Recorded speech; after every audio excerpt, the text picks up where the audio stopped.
Certains l'appellent la cornemuse du diable, d'autres le roi des instruments. Et il est vrai que l'orgue en impose. Avec ses 6055 tuyaux de 6 mm à 9 mètres, ses 4 claviers et ses 2 consoles, celui de la Philharmonie de Paris le confirme. Après 7 mois de nuit blanche pour l'installer et l'harmoniser, il sera enfin prêt pour envoûter la salle de spectacle.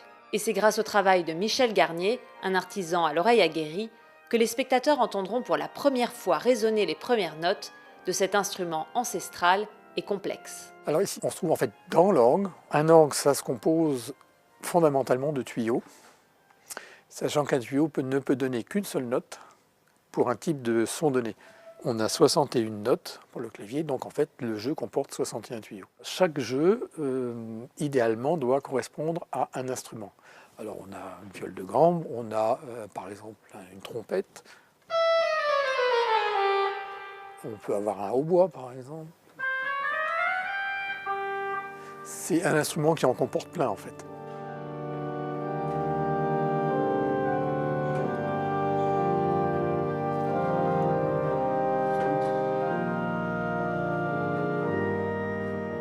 On a plusieurs types de tuyaux. C'est un tuyau tout à fait classique, à embouchure de flûte.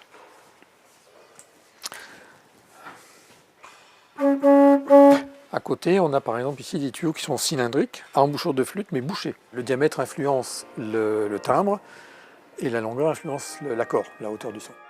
Et pour donner vie à l'orgue, la patience est de mise. Un véritable travail d'orfèvre pour accorder, ajuster et régler l'instrument en tenant compte des attentes des clients, des salles de spectacle, en passant par les églises et bien sûr les musiciens. Mon rôle, c'est de prendre le tuyau à la fabrication, alors qu'il est muet, il ne vit pas encore, il n'émet pas encore de son, il émet qu'un bruit bizarre de crachement, seulement il monte. La première étape, c'est faire que le tuyau donne un son, et la seconde étape, c'est faire en sorte que les 61 tuyaux donnent l'illusion d'un seul instrument. On passe d'un tuyau à l'autre, le timbre doit être le même, on doit y avoir une progression dans le son, une progression dans l'accord, et donner l'illusion qu'on a un seul jeu.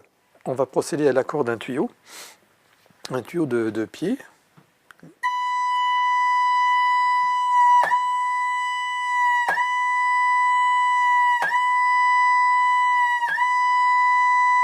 Avant, on faisait ça à l'oreille. Aujourd'hui, notamment pour des questions de temps, de rapidité de travail, on a un appareil qui calibre et qui permet de donner une référence qui soit extrêmement précise.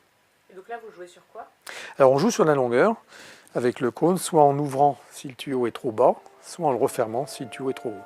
Et pour Michel, dompter ces tuyaux est à la fois le plus beau et le pire des métiers.